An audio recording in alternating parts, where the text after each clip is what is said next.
Faute de pouvoir les acheter, les Briançonnais ont fabriqué les matériaux dont ils avaient besoin. Ce fut le cas de la chaux artisanale, produite dans des fours paysans.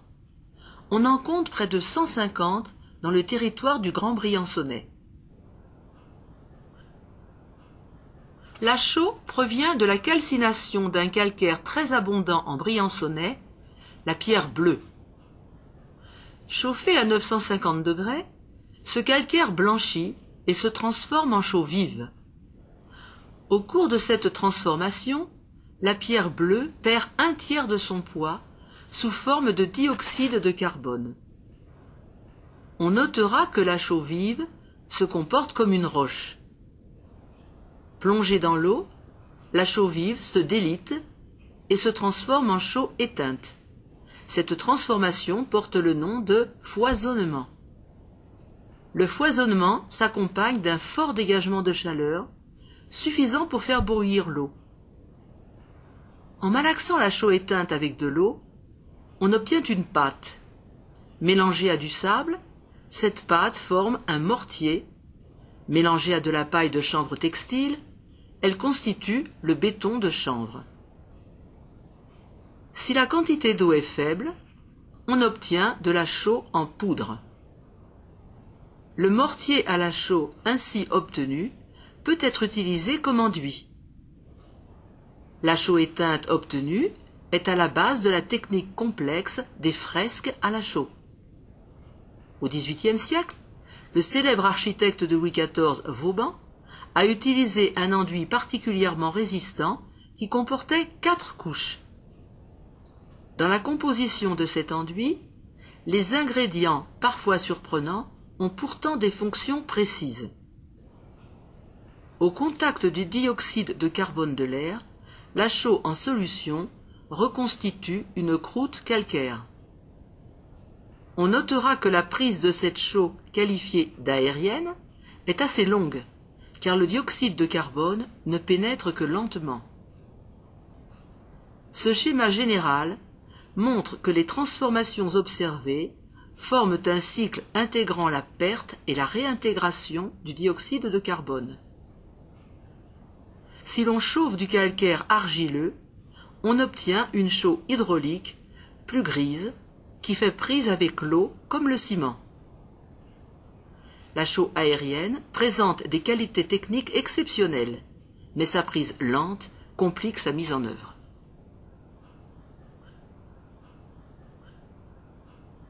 Il existe 2 types de fours selon le combustible, charbon ou bois, utilisés pour la chauffe du calcaire.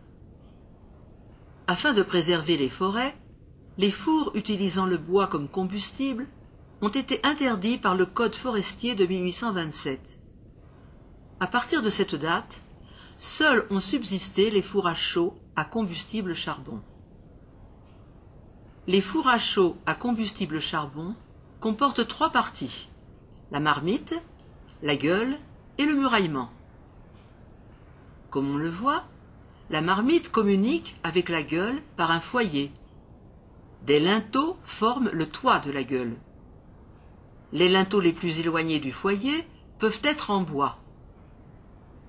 Ce document met en évidence la différence de taille entre un four paysan et un four industriel. Pour leur construction, les fours paysans du Briançonnais ont utilisé la roche la plus abondante, c'est-à-dire le grès houillé, appelé aussi pierre morte, car elle ne se fendille pas à la chaleur. C'est une roche siliceuse. Sur cette carte, on voit que les fours à chaux sont implantés dans les terrains houillés qui renferment le charbon et les grès houillés. L'implantation des fours répond à une logique. Ils doivent être construits dans une zone renfermant les grès houillés utilisés pour leur bâti. Ils doivent être implantés à proximité et au-dessous d'une veine de charbon. Les fours doivent être aussi proches d'un torrent, seule source d'approvisionnement en calcaire. Pour minimiser les efforts, il est préférable que les fours soient situés en amont des maisons susceptibles d'utiliser la chaux ainsi produite. En outre, Ils doivent être éloignés des forêts.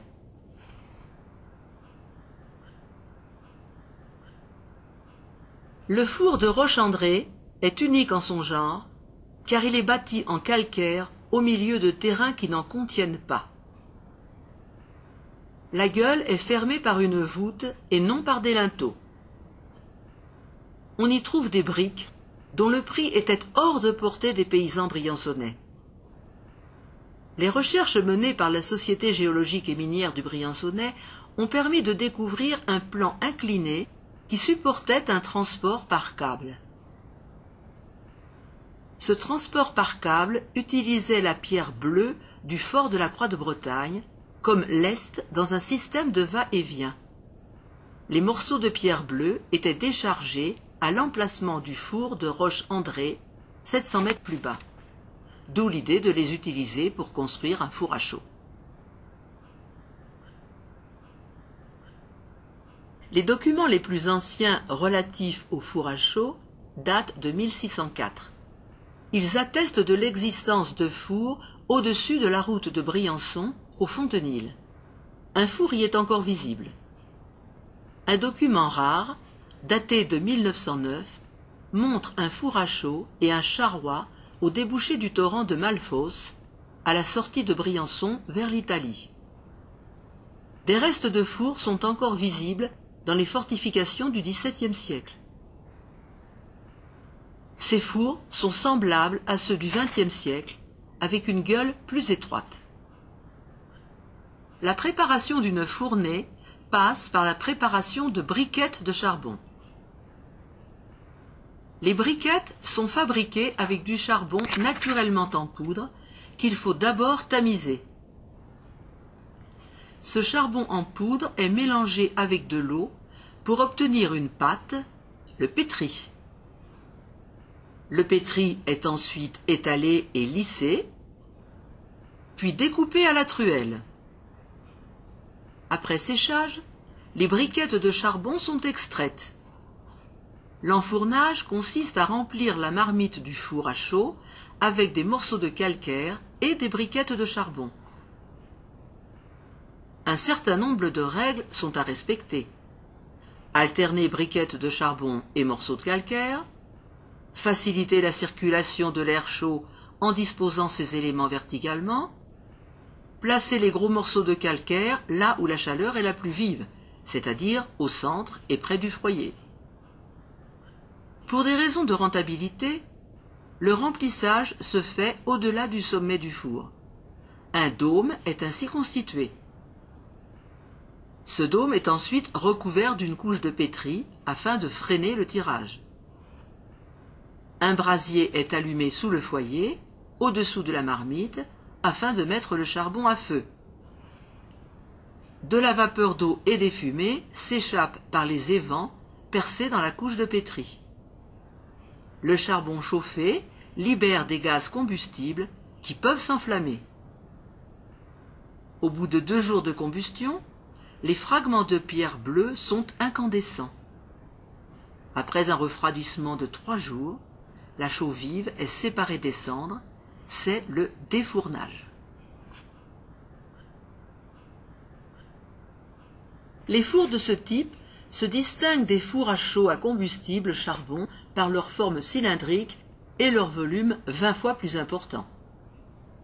Une voûte faite obligatoirement en calcaire sépare le combustible bois de la pierre à chaux disposée au-dessus de la voûte. Après cuisson, la voûte transformée en chaux vive s'effondre. C'est pourquoi elle n'est jamais présente dans les anciens fours, sauf quand ces derniers ont été abandonnés avant cuisson. C'est le cas d'un four découvert à Prareboul. La construction de la voûte nécessite un coffrage. Les fours de ce type sont encore en usage dans le tiers-monde. La chauffe nécessite de grandes quantités de bois et une alimentation continue sur 3 jours. Des protections doivent être utilisées car la température avoisine les 1000 degrés. La fermeture partielle de la gueule du four permet d'accélérer la ventilation par effet Venturi.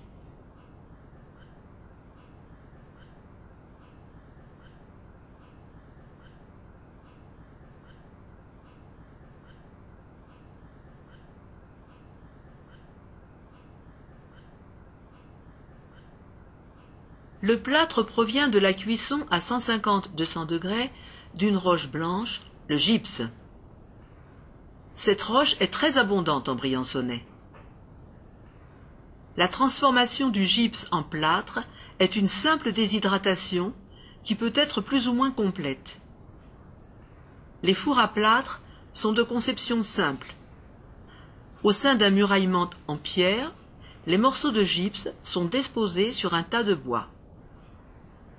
À l'issue de la cuisson, qui dure quelques heures, le plâtre obtenu doit être réduit en poudre. Ce résultat est obtenu par battage au maillet de frêne. On peut également écraser le plâtre avec un rouleau. Le même résultat peut être obtenu dans des moulins à plâtre mus par la force hydraulique. Le plâtre doit être ensuite tamisé. Il est essentiellement utilisé comme enduit dans les parties plus hautes des maisons protégées de la pluie, car il est partiellement soluble dans l'eau. En association avec des galets, le plâtre est utilisé également pour faire des cloisons.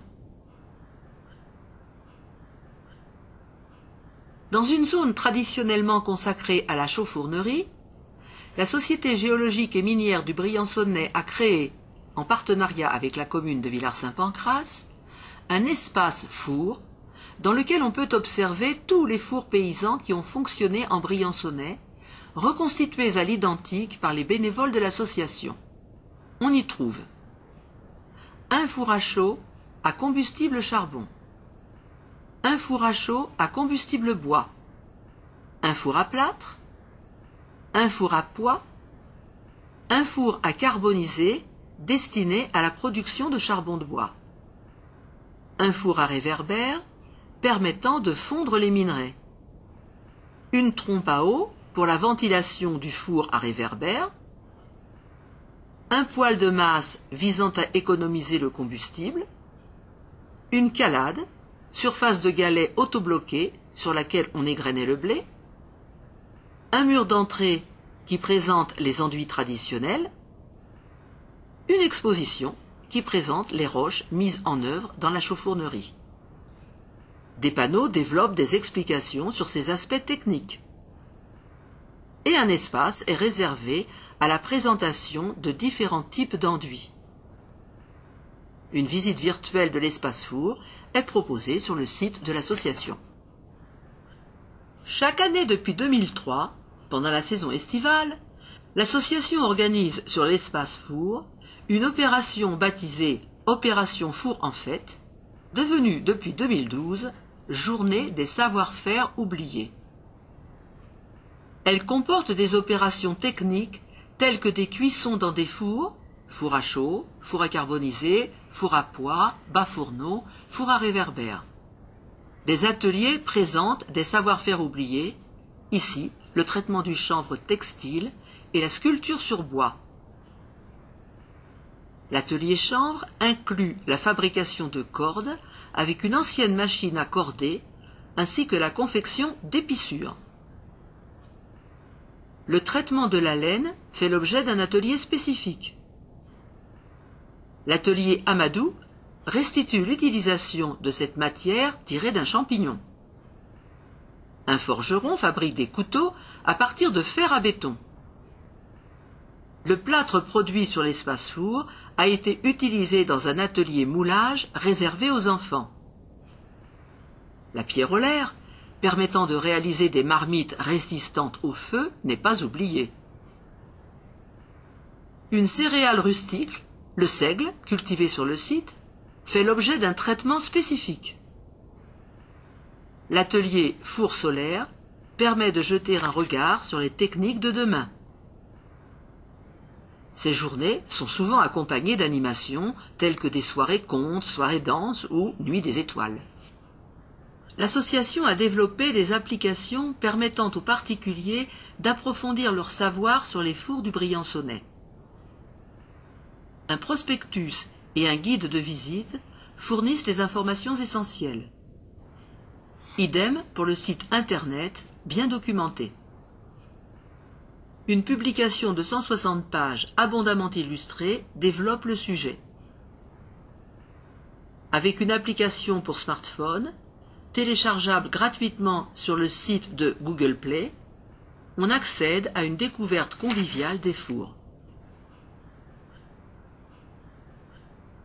Cette reconstitution de l'art de la chauffournerie n'aurait pas été possible sans le témoignage précieux de Félix Clément, le dernier chauffournier du Briançonnais. Merci aussi aux nombreux bénévoles qui ont participé à cette aventure, ainsi qu'au service technique de Villars-Saint-Pancrace. Les tâches ont été nombreuses et variées, telles la construction des fours, leur entretien ou la préparation des fournées. Les bénévoles ont aussi assuré la surveillance des cuissons. Des ouvrages annexes ont été réalisés, tels la construction d'une calade ou la confection d'enduits sur le mur d'entrée. Protection contre les intempéries, adduction d'eau et sécurisation ont été nécessaires. Pour autant, la convivialité n'a pas été oubliée, avec le repas des bénévoles offert par la municipalité. Ainsi se termine la présentation de la belle aventure de l'espace four. La Société géologique et minière du Briançonnais sera ravie de vous y rencontrer.